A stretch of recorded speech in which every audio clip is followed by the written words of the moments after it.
Berikut ini jadwal kapal Maluku dari Pelabuhan Yosudarso Ambon, Rabu 2 Oktober 2024 malam. Hari ini, ada sabuk Nusantara 71 yang direncanakan berangkat pukul 20 WIB.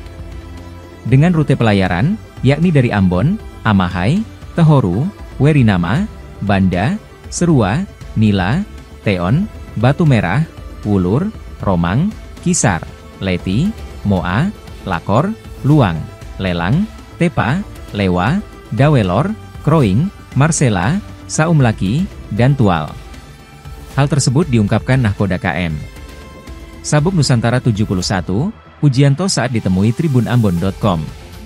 Terkait cuaca, pihaknya akan terus memantau informasi BMKG dan KSOP setempat. Untuk diketahui, lokasi pembelian tiket kapal tersebut, calon penumpang dari Ambon dapat menuju Jalan DI Panjaitan nomor 19, Uritetu, Kecamatan Sirimau, Kota Ambon, tepat pada loket penjualan tiket Pelni. Sedangkan pada lokasi daerah lainnya, dapat membeli tiket di pelabuhan setempat.